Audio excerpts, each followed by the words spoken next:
Hi everyone, this is Professor Shivanjali Singh. Welcome to Management e-Learning.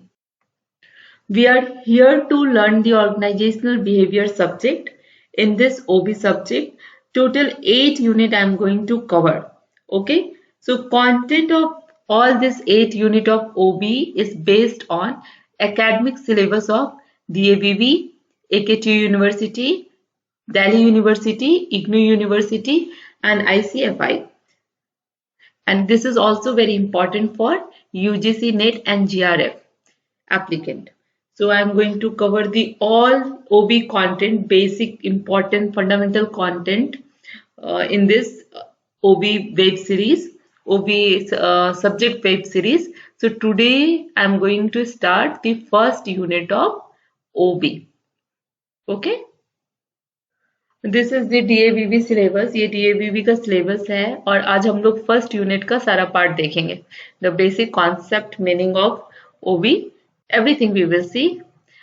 The meaning and definition of OB, the interactive analysis of individual, group and organization, how individual, group and organization is related in OB. We will see the features, characteristic, nature of organizational behavior, key element of OB, scope of OB, OB history and development, and importance of organization behavior to the field of management. Okay, so this is the basic fundamental part of OB which is come under the unit 1. और ये सारे आपके AKTU university में भी same syllabus है, DAVV में भी same है, दिल्ली यूनिवर्सिटी में भी सेम है. तो मैंने इसको बहुत ही अच्छे से यहाँ पे कॉन्सेप्ट के साथ एक्सप्लेन करने जा रही हूँ. अगर आपने चैनल को सब्सक्राइब नहीं किया है तो चैनल को सब्सक्राइब कर लीजिए, क्योंकि सारे यूनिट्स एक एक दो दो दिन के गैप में मैं ट्राई करूंगी अपलोड करने का. तो स्टार्ट करते हैं. What is the meaning and definition of organisation behaviour? The OB, organizational behavior, is the combination of two words, organization और and behavior. तो एक एक करके समझते हैं. जो ओवी है उसको दो वर्ड से बनाया गया है. पहला ऑर्गेनाइजेशन एंड दूसरा बिहेवियर. तो what do you mean by organisation से आपको क्या समझ में आती है? क्या है ऑर्गेनाइजेशन? ठीक है, तो ऑर्गेनाइजेशन जहां पे ग्रुप ऑफ पीपल, आप पिक्चर में देख सकते हो, जहां पे group of people who are collected, वो इकट्ठा होते हैं to work for a common goal with a collective effort. ठीक है, ऑर्गेनाइजेशन ऐसा प्लेस है जहाँ पे ग्रुप ऑफ पीपल आते हैं और वर्क करते हैं to achieve a common goal. यहाँ पे क्या होता है? कलेक्टिव एफर्ट लगता है. That is called the organisation. And what is behaviour? What is behaviour? Behaviour is a way how person or things act and react, like people attitude, their action, reaction, this all come under the behavior. So it is very important for management to understand the organizational behavior. आपका जो last 6th part था syllabus का in unit 1, the importance of OB in management field. So it is very important. अगर management organisational behaviour को नहीं समझ पाएगा, उसकी इंपॉर्टेंस को नहीं समझ पाएगा, उसको कैसे इम्प्रूव करें for benefit of organisation, for benefit of employees, तो हम एक प्रोग्रेस नहीं कर सकते हैं. ठीक है, तो हम ओबी में हम क्या देखेंगे? ओबी में हम ये देखेंगे, ये स्टडी करेंगे कि ह्यूमन बीइंग, ह्यूमन या एम्प्लॉय कैसे बिहेव करता है ऑर्गेनाइजेशन में, कैसे बिहेव करता है इंडिविजुअल, और कैसे वो बिहेव करता है इन टीम और in group. Okay, so this all 3 level, this are the level of OB. इस डिटेल में हम इनको एनालाइज करेंगे एंड फिर फाइंड आउट करेंगे कि इसको हम कैसे इंप्रूव करें, how it is effect the management और organisational progress. Okay, so what is the proper definition which you will write in your exam? That it is a field of study. OB क्या है? field of study है, field of research है, that investigate, जहाँ पे हम investigate करते हैं the impact that individual, group and structure have on behavior within the organization. क्या individual का, group का क्या behavior है within organization. ठीक है। तो ऑर्गेनाइजेशन ये interactive analysis of individual, group and organisation का ये बहुत ही बेस्ट डायग्राम है। whenever you write the definition of organizational behavior, आप इसको प्लीज बना लीजिएगा अपने आंसर शीट पे। ऑर्गेनाइजेशन बिहेवियर क्या है? Is a systematic multidisciplinary study application of knowledge about how individual and group act within the organization. What is organization behavior? Organizational behavior is a systematic study, systematic investigation, multidisciplinary study. ये बहुत सारे discipline इसमें आते हैं। For study of, for analysis of, for research of organizational behavior, application of knowledge, हम knowledge को apply करते हैं। और देन क्यों ये सब कर रहे हैं? क्यों मल्टीडिसिप्लिनरी अदर सब्जेक्ट के नॉलेज को अप्लाई कर रहे हैं? To analyse the human behaviour, to analyse the individual and group behaviour और act with in the organisation. ठीक है, इंडिविजुअल लेवल पे कैसे वो बिहेव कर रहा है, ग्रुप लेवल पे कैसे वो बिहेव कर रहा है, ऑर्गेनाइजेशन लेवल पे कैसे कर रहा है with in the organisation. Okay, I hope I am clear here. Now, the OB is the study of human being at a workplace. So, in simple language, first you define the meaning of OB by saying the combination of two words, organization and behavior, meaning of organization and meaning of behavior, and then you give the proper definition. And this is the very simple way definition of OB is study of human being. What is the OB? So it is a study of human being where at a workplace or within the organization, or study of human behavior within the organization is called organizational behavior. Okay, am I clear here? The study of human being or study of human behavior within the organization is called organizational behavior. So we have see the three level of organization behavior. That is the one is the individual level, another one is the group level, and third one is the organizational level. So basically we have three level, individual level है, group level है, and then organizational level. इसके अंदर ये तीन जो level है इसके अंदर बहुत सारे सब कैटेगरीज आते हैं। लाइक इंडिविजुअल लेवल पे क्या बिहेवियर, कैसे आप एनालिसिस करोगे? तो बाय एनालाइजिंग दिस पैरामीटर। ठीक है, ग्रुप लेवल पे हम कैसे बिहेवियर को स्टडी करेंगे? तो बाय एनालाइजिंग दिस पैरामीटर। तो I will explain all parameter. ये यूनिट में ही आपका एक पर्सनालिटी का ही पूरा यूनिट है, then motivation, perception. So this all we will all unit में ये सारा कवर हो जाएगा। This is the basic model of organisational behaviour, जहाँ पे individual level, group level, organisational level के पैरामीटर को हम स्टडी करके, एनालिसिस करके हम ऑर्गेनाइजेशनल बिहेवियर देखेंगे। और ये हम क्यों कर रहे हैं? In order to improve the productivity of organisation and gain the organisational success और प्रोडक्टिविटी। तो ये मैनेजमेंट के लिए भी इम्पोर्टेंट है। How it is important? Because it help to improve the productivity of organisation and gain the organisational productivity और effectiveness. Okay, next, what are the three key level of analysis in OB? क्या key level है ओबी को analysis करने के लिए? तो we analyse OB, organisational behaviour, at individual level, at group and at organisation within the organization. ठीक है, so this is the three level of organizational behavior. अब हम इसमें देखेंगे कि इंडिविजुअल क्या क्या आता है। जैसे एट इंडिविजुअल लेवल जब हम किसी ह्यूमन बिहेवियर को उसके इंडिविजुअल लेवल पे कैसे मेजर करेंगे, कैसे एनालिसिस करेंगे? तो बाय एनालाइजिंग देयर पर्सनालिटी, क्या पर्सनालिटी है। ओके, देन परसेप्शन, परसेप्शन क्या होता है, कैसे उसको मेजर करते हैं, उसका इम्पैक्ट क्या होता है, ये डिटेल में हम आगे पढ़ेंगे हमारे सेकेंड यूनिट में। Then values, attitude, learning and motivation. So this parameter help to analyse the human behaviour at individual level. और इन्हीं पैरामीटर पे हम इम्प्रूव करके इंडिविजुअल लेवल को भी इम्प्रूव कर सकते हैं, इंडिविजुअल लेवल के बिहेवियर को इम्प्रूव कर सकते हैं। Okay, the second level is the group level, जहाँ पे हम ग्रुप में इंडिविजुअल को देखते हैं, उनकी बिहेवियर चेंज हो जाती है। आपने देखा ही होगा, आप अकेले घर पे अलग बिहेवियर रहती है, आपका अलग एटीट्यूड रहता है, और जब आप ऑर्गेनाइजेशन जाते हो या फिर आप कॉलेज आते हो या अपने फ्रेंड से मिलते हो तो आपका बिहेवियर चेंज हो जाता है। कहीं और किसी ग्रुप में जाते हो तो बिहेवियर चेंज हो जाता है। तो दैट बिहेवियर ही हमें स्टडी करना है, बट कहाँ कहाँ पे ये बिहेवियर स्टडी करना है, तो विद इन दी ऑर्गेनाइजेशन। ठीक है, इन ग्रुप लेवल पे क्या आएगा, टीम बिल्डिंग आएगा, क्योंकि ग्रुप में काम करना is always come under the team, and that is the team building. कैसा है लीडरशिप क्वालिटी, अगर आप टीम में काम कर रहे हो तो how much you can influence, what behavior you have, how much you can motivate the others, so that leadership quality and group dynamic कैसा है आपका।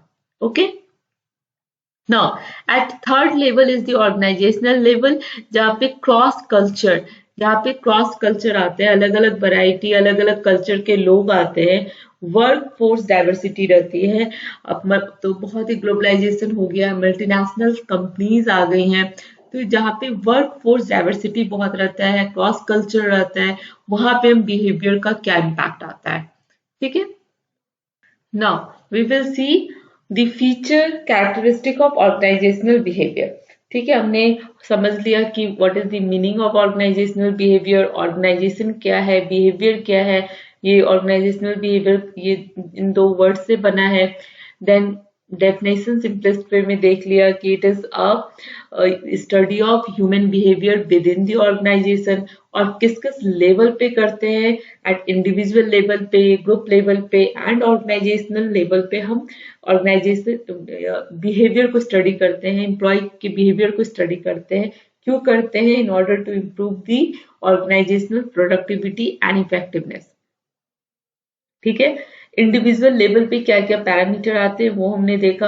देन ग्रुप लेवल पे क्या आता है और ऑर्गेनाइजेशनल लेवल पे क्या आता है, ये सारे पैरामीटर हम आगे के यूनिट में डिटेल में स्टडी करेंगे। सो डोंट वरी कि आपको नहीं समझ में आएगा, अच्छे से आपको समझ में आ जाएगा।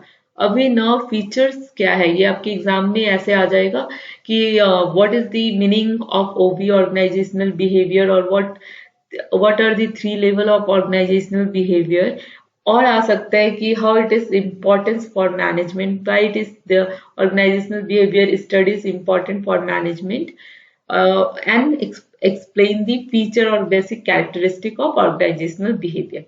तो कॉम्बिनेशन वन क्वेश्चन, अगर लॉन्ग क्वेश्चन है तो कॉम्बिनेशन ऑफ 2 और 3 सब क्वेश्चन को मिला के वो एक 1 यूनिट का क्वेश्चन बना देते हैं। ठीक है, तो 1 यूनिट से आपके बेसिक 2 क्वेश्चंस आने के चांस हैं, जिसमें कि आपका ओबी को आप अच्छे से एक्सप्लेन कर देना, डायग्राम बना देना, लेवल दिखा देना, एंड देन फीचर्स को एक्सप्लेन करना है। तो चलो फीचर्स देख लेते हैं। It is a multi disciplinary approach. क्यों ये मल्टी डिसिप्लिनरी अप्रोच है? क्योंकि इसको ओबी को, इंडिविजुअल बिहेवियर को, ग्रुप बिहेवियर को, ऑर्गेनाइजेशनल बिहेवियर को पढ़ने के लिए, समझने के लिए हमें अलग अलग डिसिप्लिन, अलग अलग एरिया से नॉलेज चाहिए होगा। लाइक बिहेवियरल साइंस चाहिए होगा हमें, उसकी नॉलेज चाहिए होगा। Then social science like psychology, sociology, anthropology, इन सभी सब्जेक्ट्स की इंफॉर्मेशन नॉलेज होनी चाहिए फॉर एनालिसिस ऑफ ओबी। ठीक है, तो that's why it is called interdisciplinary. इसमें बहुत कॉम्बिनेशन ऑफ अदर सब्जेक्ट के नॉलेज इन्वॉल्व होते हैं फॉर एनालिसिस और फॉर डिटेल स्टडी और understanding of organisational behaviour. Now second characteristic is the applied science. So applied science क्या है? ये applied science is a discipline that use to apply existing scientific knowledge to improve more practical application.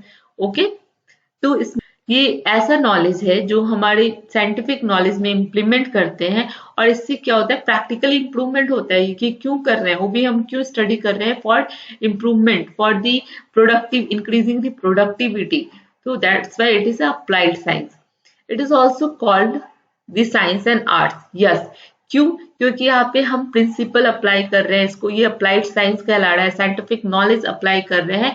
और arts किया है behaviour या human इसको study करना, इसमें अदर सब्जेक्ट है ना, साइकोलॉजी एंड ऑल। तो दिस इज द, ये किसका पार्ट है? आर्ट्स का ही पार्ट है। द आर्ट क्या है? एक स्किल है जिससे हम बिहेवियर समझ रहे हैं, ठीक है। तो that's why it is called the science and arts. And fourth is a systematic approach. It is a systematic approach है, लॉजिकल वे में, एक सीक्वेंस में हम इसको एनालिसिस करते हैं।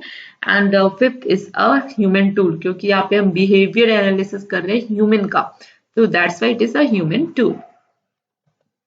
ओके, ऐसे भी लिख के आ सकते हो, nature of OB, characteristic feature of OB, all are same. Then importance of organisational behaviour. अब आपका क्वेश्चन अगर ऐसे आता है कि why organisational behaviour is important for management और फॉर द ऑर्गेनाइजेशन, तो आप ये सारे पॉइंट्स आप उसमें लिख के आ सकते हैं, ठीक है। पहला है organisational behaviour help to create the good work culture. ये क्या करते हैं? हमें एक ऑर्गेनाइजेशनल बिहेवियर हम एनालिसिस करते हैं और उसको हम अच्छे इम्प्लीमेंट करके उसमें कुछ चेंजेस लाके, अगर बिहेवियर अच्छा नहीं है तो उसमें कुछ चेंजेस लाके हम उस पर काम करते हैं। तो ये क्या करते हैं? एक हमारा गुड वर्क प्लेस रिलेशनशिप बनाता है, एम्प्लॉय मोटिवेट रहते हैं, एम्प्लॉय के अंदर टेंशन नहीं रहती है, वो मोटिवेट होके अच्छे से एक फैमिली की तरह काम करते हैं। Then build a psychologically safe workplace, yes, और उन्हें वो एक सेफ्टी महसूस होता है अगर वो भी ऑर्गेनाइजेशन बिहेवियर सबका अच्छा है, सब एक दूसरे का रिस्पेक्ट कर रहे हैं, मोटिवेट है अपने काम के लिए, टीम में काम कर रहे हैं, तो एक वो सेफ इन्वायरमेंट भी क्रिएट हो जाता है। एंड क्या होता है? हायर एफिशिएंसी इन टीम। अगर आप इंडिविजुअली कोई काम करते हो और उसी काम को आप टीम में करते हो तो उसकी इफिशिएंसी बहुत ही हाई हो जाती है। और ये कैसे पॉसिबल है? By analysis of the organisational behaviour. So employee skill improvement हो जाता है, एम्प्लॉय की भी स्किल को हम इम्प्रूव करते हैं, पर्सनालिटी को इम्प्रूव करते हैं, एबिलिटी को इम्प्रूव करते हैं बाय स्टडी ऑफ ओबी, ठीक है। It helps to motivate the employee properly. It helps to understand the nature of employees. Through analysis of OB, through the research on OB और investigation of OB, इसमें हम क्या करते हैं? एम्प्लॉय के nature को समझ जाते हैं, वो कैसा है, इंट्रोवर्ट, एक्सट्रोवर्ट, मोटिवेटेड, किस चीज से मोटिवेट होता है, डोमिनेटिंग नेचर का है, क्या पॉलिटिक्स हो रहा है, क्या किस टाइप का उसका इन्वॉल्वमेंट रहता है, क्योंकि ऑर्गेनाइजेशन में पॉलिटिक्स भी होते हैं, देन पुलिंग भी होती है। So this all how we have to control. तो इसको कैसे पता करेंगे? By study of organisational behaviour only. Okay, the 8th point is to help enhance the organizational efficiency and effectiveness. कैसे enhance करोगे organizational efficiency and effectiveness को? तो हम again human behavior को अगर हम improve कर देते हैं, productive बना देते हैं, उनको motivate कर देते हैं, तो automatically organizational का effectiveness and efficiency increase हो जाएगा। Help to optimum utilization of resource. वो भी हेल्प करता है ऑप्टिमम यूटिलाइजेशन ऑफ रिसोर्स, जिससे प्रोडक्टिविटी ऑर्गेनाइजेशन की बढ़ जाएगी। Improve the satisfaction of employ more satisfy, motivated होंगे। And reduce the chance of conflict reduce हो जाएगा, कॉन्फ्लिक्ट नहीं होगा, एक good work culture, work environment create होगा, वो सेफ्टी इन्वायरमेंट क्रिएट होगा एंड मोटिवेटेड एम्प्लॉय रहेंगे, तो ऑटोमेटिकली ये सारे फैक्टर ऑर्गेनाइजेशन को एक सक्सेसफुल, एक प्रोडक्टिविटी, एक इफेक्टिव ऑर्गेनाइजेशन बनाएगा, ठीक है। तो this are the important point for importance of organisational behaviour. Now what is the scope of organisational behaviour? ये हम लोग नेक्स्ट वीडियो में देखेंगे। मैं आपको लिंक दे दूंगी इस वीडियो का, क्योंकि हमारा वीडियो लॉन्ग हो रहा है। तो scope of organisational behaviour, another very important question for your exam, ये डेफिनेटली आएगा, ठीक है। इसको आप अच्छे से डायग्राम समझ लो, फिर मैं आपको नेक्स्ट वीडियो में डिटेल में इसको समझाती हूँ। अगर आपने चैनल को सब्सक्राइब नहीं किया है तो प्लीज आप चैनल को सब्सक्राइब कर लीजिए, बेल आइकन को क्लिक कर लीजिए, आपके अभी DAVV के एग्जाम होने वाले हैं, AK2 यूनिवर्सिटी के एग्जाम होने वाले हैं। यहाँ पे सारे इंपॉर्टेंट क्वेश्चन, कैसे लिखना है क्वेश्चंस का answer, unit wise important question में डिस्कस करूंगी। कॉन्सेप्ट के साथ में पढ़ा रही हूँ, बेसिक फंडामेंट के साथ पढ़ा रही हूँ। और ये जो कंटेंट है, प्लीज आप कॉपी और पेन लेके ही बैठा करो, क्योंकि ये कंटेंट ऐसे कहीं का नहीं है, बहुत ही एनालाइज करके इसको सिस्टमैटिक वे में बनाया गया है। Okay, so please subscribe the channel, share with your friend and comment below. If you have any queries, if you have any questions, if you have anything you want to interact with me or ask with me, or if you like my video, please comment me, मुझे बताओ comment करके. Okay, thank you so much.